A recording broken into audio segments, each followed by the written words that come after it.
చెప్పండి సురేష్ అన్న. కొంతమందికి నచ్చిన హీరోయిన్ని పెట్టుకుంటారని మీరు ఇందాక నచ్చిన హీరోయిన్ రిజెక్ట్ చేస్తున్నారు. నాకు తెలిసి ఇలియాని అని ఫస్ట్ తేజ రిజెక్ట్ చేశారు. సో తర్వాత మీరు తేజ రిజెక్ట్ చేశారు. చాలా అప్డేటెడ్గా ఉన్నారండి మీరు. చాలా మెటీరియల్ ఉంది మీ దగ్గర. సో తన్నే తేజ రిజెక్ట్ చేసిన ఇలియాని మీరు పెట్టుకుని ఆ అమ్మాయి ఇండస్ట్రీకి నెంబర్ 1 హీరోయిన్గా ఆ రోజు ఆ టైంలో చాలా పాపులర్గా చేశారు. సో నేను ఒక కామా అన్న, నేను ఎవరిని అక్కడ ఏం విషయం లేని వాళ్ళని ఏం చేయలేను. నేనే కాదు, ఎవరు ఏం చేయలేరు. ఆ అమ్మాయి దగ్గర విషయం ఉంది. దేవుడు ఆ అమ్మాయికి రూపలావణ్యాలు ఇచ్చారు. దానిని నేను బయట ప్రపంచానికి తెలియజేశాను. అది మిగతా వాళ్ళు అప్పుడు గుర్తించలేకపోయారు, మీరు గుర్తించారు. అది ఆయన మళ్ళీ తేజ గారు కూడా 3 మంచి హీరోయిన్లు పరిచయం చేశాడు కదా. సదాని పరిచయం చేశారు, ఆ రేమాసేన్ పరిచయం చేశాడు, ఆ తర్వాత అదేంటి అనిత ఆసనందాన్ని పరిచయం చేశాడు. అవును, అదేం లేదు. ఆయనకి ఎందుకు అనిపించింది, నాకు వేరే రకంగా కనిపించింది, నేను చేశాను. ఓకే. అలాగే ఇప్పుడు ఈ అమ్మాయి పర్టికులర్గా ఇందాక ఇంట్రడ్యూసింగ్ వీడియోలు చూసినప్పుడు, అంతకుముందు హీరో చూసినప్పుడు బైకు హెల్మెట్ ఇవన్నీ ఉన్నాయి. అలాగే ఈ అమ్మాయి చేతిలో కూడా హెల్మెట్ పెట్టారు. బైక్ రేసింగ్ లాగా ఏదన్నా కాన్సెప్ట్ ఏదైనా ఉంటుందా ఈ సినిమా? అలాంటి ఆలోచన అసలు లేదన్నా. అంటే ఫోటో సెషన్ చేసినప్పుడు మల్టిపుల్ అంటే రకరకాల దుస్తుల్లో వేసి చూసుకోవటం, అంటే ఎలా ఉంటుందని చూసుకోవడం. ఫోటో సెషన్ ఉద్దేశం ఏంటంటే ఒక వ్యక్తి ఎన్ని రకాలుగా ఏ దుస్తుల్లో ఎలా ఉంటున్నాడు అనేది చూసుకుని చెక్ చేసుకుంటాం అనమాట. వాటిల్లో బాగున్న దుస్తుల్లోంచి ఎక్కువ ఇందులో బాగా అడాప్టేషన్ ఉంటుంది ఈ అమ్మాయి బాడీకి అనుకుంటే వాటి మీద ఎక్కువ వెళ్తాం. ఫర్దర్గా సాంగ్స్లో కథలో ఒకటే వెళ్తాం. కథలో క్యారెక్టర్ బట్టి కథలో బట్టలు వేసుకుంటాం. సాంగ్స్లోనేమో వేరే ప్రయోగాలు చేయడానికి అవకాశం ఏర్పడుతుంది. ఫోటో సెషన్ అందుకు చేస్తాం. సినిమాలో ఇది క్యారెక్టర్ ఫోటో సెషన్ కాదు. ఆ అమ్మాయి బాడీ ఏమి అడాప్ట్ చేసుకుంటుంది, ఏమి యాక్సెప్టెన్సీ ఉంది అమ్మాయి బాడీలో.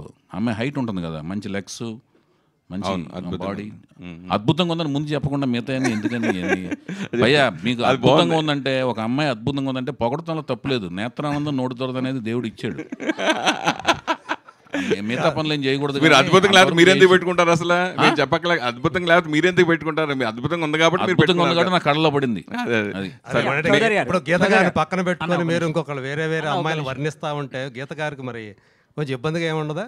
నేను చెప్పింది నేత్రానందం నోటి దొరద అనేది ప్రాథమిక హక్కు అండి. ఇందాక చెప్పారు. దానికి మించి దాటితేనేమో సొసైటీ హక్కులన్నీ బయటకు వస్తాయండి. దానికి మించి మాట్లాడకూడదు. అది అది అది మంచిది కాదు.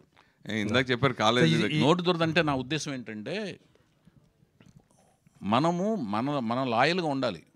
మన రైట్స్ పట్లను, మనం ఒప్పందాల పట్ల లాయల్గా ఉండాలి. మిగతా డేంజరస్ మన లిమిట్స్ని దాటి బయటకు వెళ్ళకూడదు.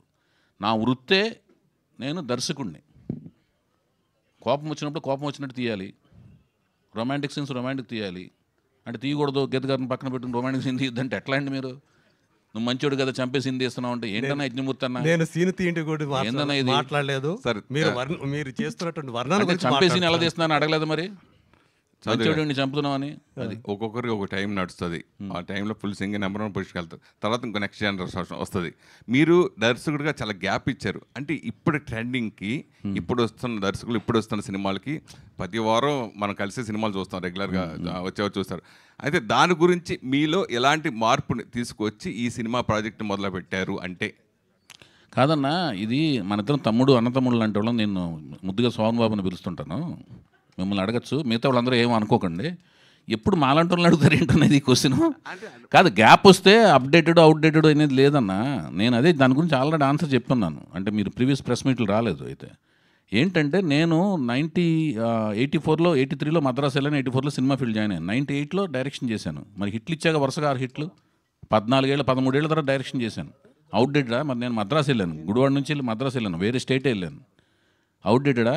దూరంగా ఉన్నాగా సొసైటీకి, సంఘానికి. ఓకేనా? అది కాదు.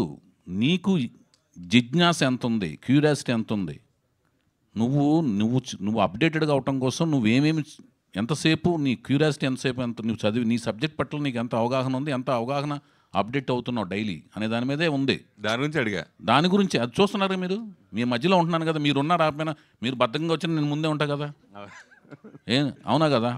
తర్వాత మీరు ఎంత అప్డేట్ అవుతున్నారు మీ రంగంలో అనేది అడగాలనే కోరిక ఉన్నా కూడా అడగం. ఎందుకంటే నువ్వు నా మిత్రుడు కాబట్టి నేను అడగను. నేను ఆ మిగతా వాళ్ళు నా మిత్రులు కాదు కాబట్టి వాళ్ళని అడగను. Okay sir, main